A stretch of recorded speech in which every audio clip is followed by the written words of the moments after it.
Hey gardening friends, it's been a while since I've shared what's happening with the vegetable garden. I planted most of these things out in mid-May and I don't think I've done an update. So I thought today we'd take a quick tour around what I'm growing on my deck. Over here I have bush beans. I only planted like a couple, like one or two plants, and you can see they're doing pretty well. I need to harvest these bush beans. These are a great plant for small spaces. You can really get a nice harvest with just a few plants. There's probably about 3 or 4 plants in this grow bag. I think this is a 10-gallon grow bag, and there's quite a few beans on that plant. So I'll harvest those, and I will be planting more bush beans as a mid-season crop. So once the onions are done, which I'll show you those in a minute, I'll pull the onions and then I'll replace those with bush beans and probably a few other things. Then here in the small container I have strawberries. I lost all of my strawberries last year, so I'm having to start all over. I have 2 varieties that I'm growing here. One is a Seascape, which is an ever-bearing strawberry, which means that it produces strawberries all summer. And I don't see any strawberries here right now.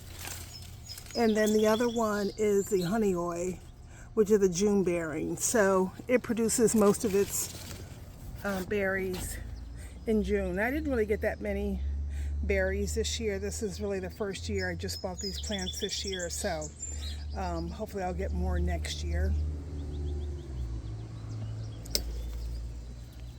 And let's move over here. I can move this out of the way.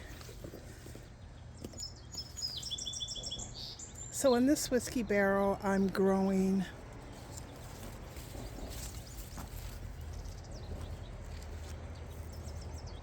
some cherry tomatoes. I have 2 varieties. One is Super Sweet 100, which is what's right there. And then I think you can see back there, there are some yellow or gold tomatoes. Those are sun gold. So these are hybrids. And I have plenty other blooms growing. So they're doing pretty well in terms of producing fruit. But I do see that the leaves are yellowing. I'm not quite sure what's causing that. I have that problem from time to time with my cherry tomatoes. Don't know why. I usually don't have the problem with the regular tomatoes, but the cherry tomatoes, I always have this problem. So I'll come in here and I'll trim these off and clean that up. But otherwise, it seems to be doing pretty well. There's some more tomatoes over there, and I see plenty of green tomatoes. So let's do all the tomatoes first, and then I'll come back and we'll look at the peppers. So in this whiskey barrel, I'm growing a potato leaf tomato called Brandywine Red, and none have ripened yet. Pretty nice size tomatoes growing here, so I'm pretty happy with that. There's some more over here. And then I always grow my tomatoes as companion plants with basil. And then these are French marigolds that I started from seed. And these plants are probably getting way too much nitrogen. Look at the size of these leaves. This has been a little bit of an experiment for me with this plant. I've grown this tomato before, but normally in the past I've grown them in these little 3-gallon pots, and I wanted to see if it would make a difference growing in the larger pots, and I think it has. I mean, this plant is much bigger obviously than when it was in the 3-gallon, and I think I'm going to end up with a lot more of these tomatoes this year.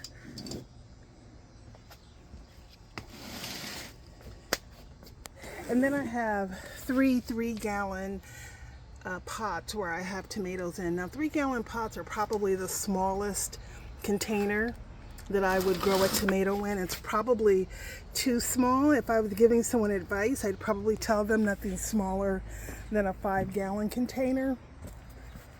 But I've been growing in these 3-gallon pots for several years, and they do fairly well. This particular plant is something that's new. This particular plant is something that's new for me. It's called Sophie's Choice, and I think it's a 58-day tomato. And it's a smaller tomato, and you know, it seems to be doing okay. Now what I may do right here, you can see there's quite a few tomatoes there. I may actually trim off some of these smaller ones so that the energy can then go to the larger tomatoes, and hopefully they'll get a little bit bigger. So this is a smaller tomato. Again, it's about a 54-day tomato, so it grows very quickly, produces its fruit very quickly. So if you're growing in a small space, this could be, you know, a good plant for you. Again, this is my first year growing it, so I'm not really sure from a taste perspective how it is.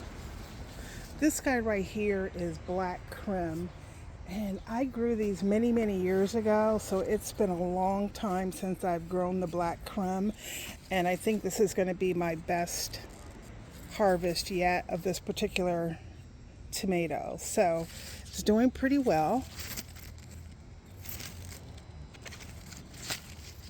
Looks like I only have, oh, maybe there's about, oh no, there's more. So you never know. I was going to say I only have about 4 tomatoes, but it looks like I have about 6 on there so far.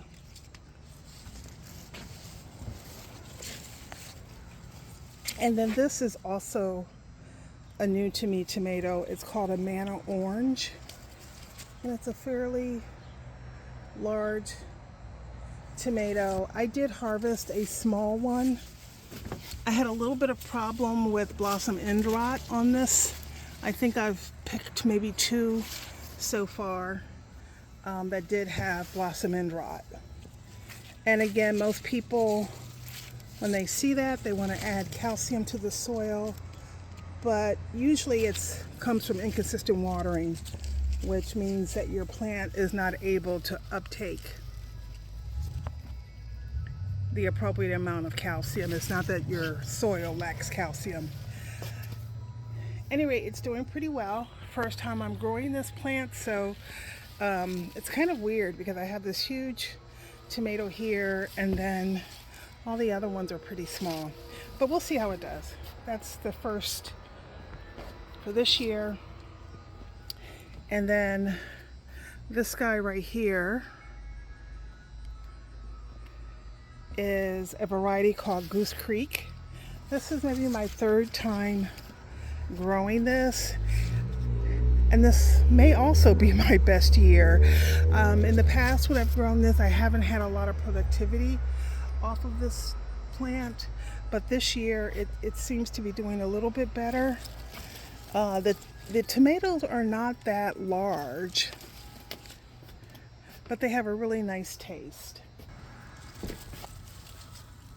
There's actually, let's see if I can get this one cut.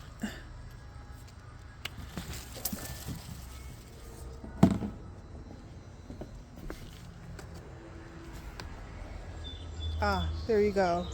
That's blossom end rot, if you've never seen that. And again, that's caused by a lack of calcium in the plant.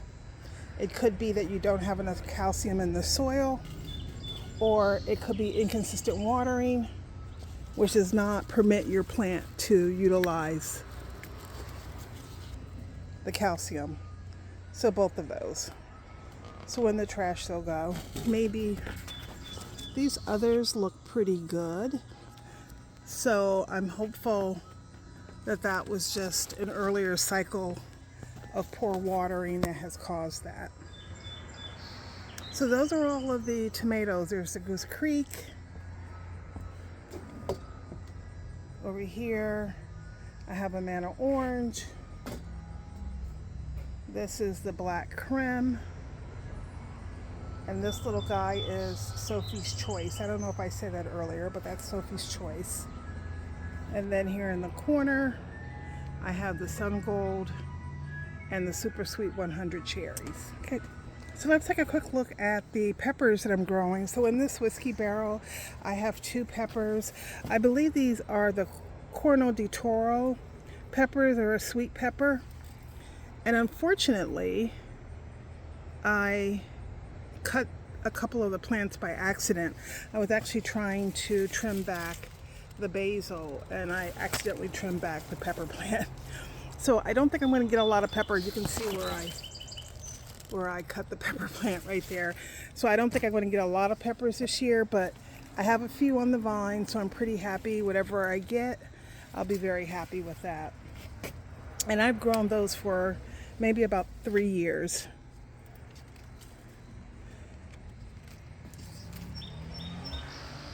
And right here, this is I think this is a bell pepper. Yeah, I'm not sure of the variety. Oh, these are California Wonder bell peppers. Again, just grown in a small ceramic pot. And looks like we have some peppers there, which is great.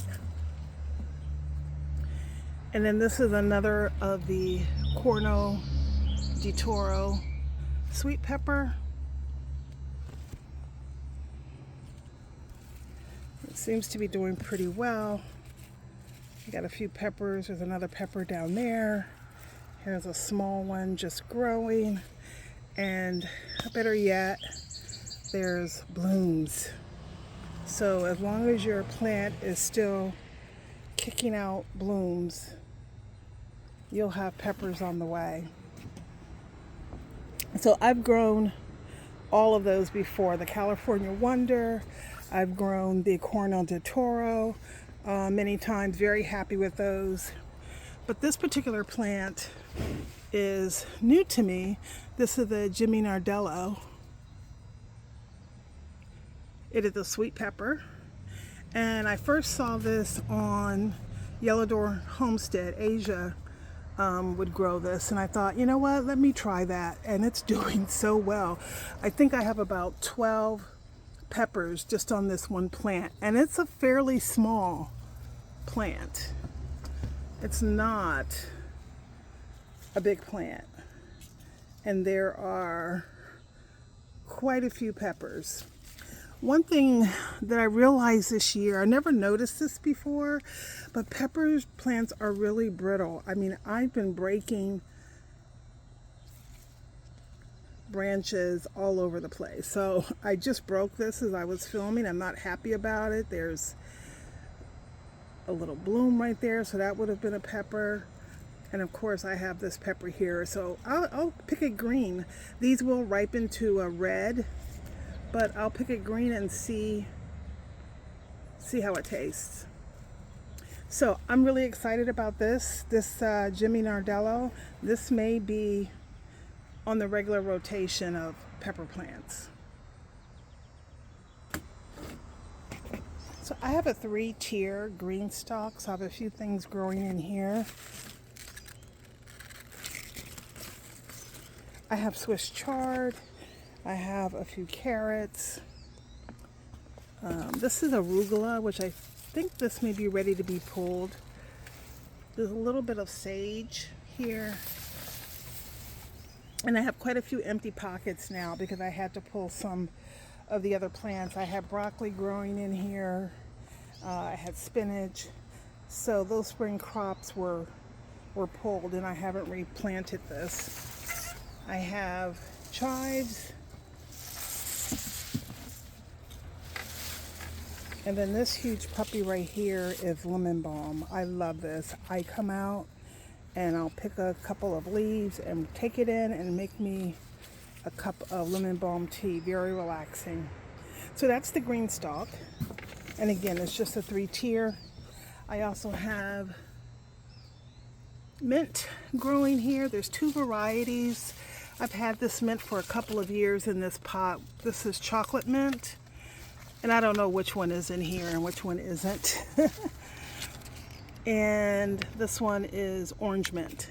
So again, I've had this growing in this pot for a couple of years. Mint, as I'm sure a lot of you know, you don't want to plant mint in the ground. It's very aggressive and will spread and is very difficult to get rid of. So growing in a pot is a nice way to have mint, but not have it take over your garden. However, it is short-lived in containers, so I've had to replace my mint a few times, so it will usually last about maybe 3 seasons and then it doesn't come back.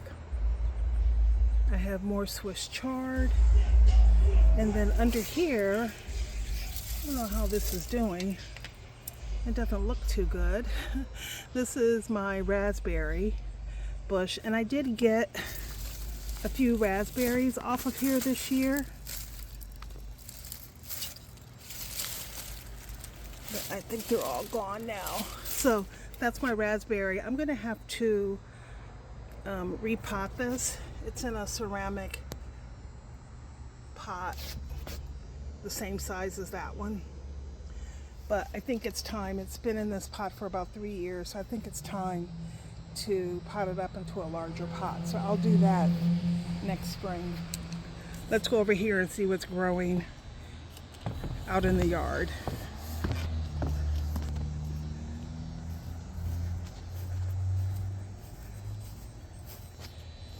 So right here I have 3 blueberry bushes. The funny thing is that the birds have really been taking me to school on these blueberries. I tried to cover them, but I didn't cover them soon enough because I thought I didn't have to worry about covering them until they started to ripen. But the birds went after them even before they had started to ripen. So no blueberries for me for this year, but I'll have them for next year. And then back here I have an acorn squash, and so far I don't think I have any acorns. I'm getting a lot of male flowers, not a lot of female flowers, not only on this but on my watermelon and also on the cantaloupe and on my cucumbers. So I'm not sure what's going on with that. But so far, a lot of growth, but no female flowers. Right here I have collard green. I don't remember the variety because I forgot to label it once I planted them out, but that's a collard green. There's another collard green. I have top bunch, I have Alabama blue, and there's a third variety that I have that I can't recall right now. This right here is a cantaloupe. So I have 1 cantaloupe, so I'm really happy about that. If I can just get 1, that's a success. I think next year I'm going to try to grow these in a larger container. Over the past few years I've been growing them in this size container, which is probably about a 10-gallon, and I'm thinking I need something larger. We also have onions here, Walla Walla onions. This has not been a good onion year. The year started out very oddly with the weather, where it was like really warm, 80 degrees in like March. And then, you know, we would get really cold. So my onions in some cases have struggled, but I have a few that are pretty decent size. So I'll be harvesting these very soon because they are ready to be harvested. So those are all Walla Walla. And then right here I have, it's like a general red onion. And yeah, these are still nice and firm. So that's pretty good. Oops. Did somebody get in there? I don't know. Maybe. Anyway, I'll be pulling the onions in the next week. In this grow bag I have zucchini, I think I've harvested one zucchini so far. There's actually two zucchini plants here. There's one plant here and another one here, which is probably too much for this bag, but I just wanted to see if it would produce with two in one bag. And I have a zucchini there. Here's another one. And I thought I saw another one. Well, there's at least two, so that's good, and I've harvested one so far. Back here we have more onions. Again, that will get harvested, and I'm going to walk around here. And this is my last collard green. And then in this whiskey barrel, which I was actually going to get rid of this whiskey barrel this year, and then I realized, well, it still has a little bit of life in it. Why don't I grow my potatoes? So what I'm growing here are Yukon Gold potatoes, and if you've never grown potatoes before, they should look like this. So what happens, they'll sprout, they'll grow this lovely green canopy, and then they will actually produce flowers. I don't think there's any dead blooms left, but they will produce flowers, and then they'll start to die back. So that's what's happening right now. They're dying back, and so once all of this foliage dies back, that's a signal that they're ready to be harvested. So right now there are potatoes under there. I did look a few weeks ago, so there are some potatoes underneath the soil, so we'll see. That's the one thing, the fun thing about growing potatoes, is that you never know how many you're going to get. You may get one, you may get 100, you never know. And then coming back to this, I can get a good shot of this. This is a 10-gallon grow bag, and these are cucumbers. I have this problem with my cucumbers every single year. Even if I do get cucumbers, the leaves, they never do well. I'm having the same problem that I think a lot of folks are having this year. I'm not getting a lot of female flowers.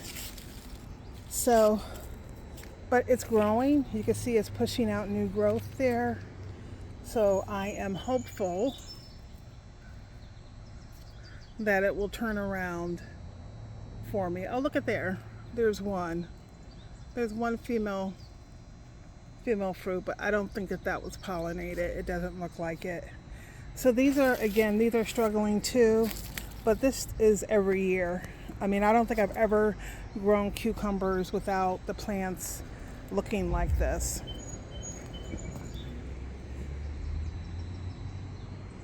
I may even start a second, like late summer crop of cucumbers and plant those up and see if they'll do better. But anyway, no female flowers, no fruit, and the leaves don't look so hot. So it's not producing. But again, it always looks like this for me for some reason, but I will still get cucumbers. So I'm not giving up 100% on that yet.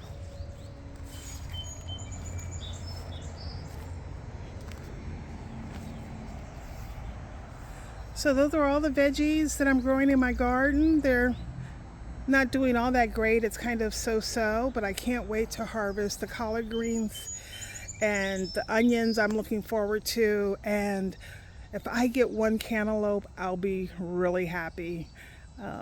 So that's it. Thanks for watching. Happy gardening.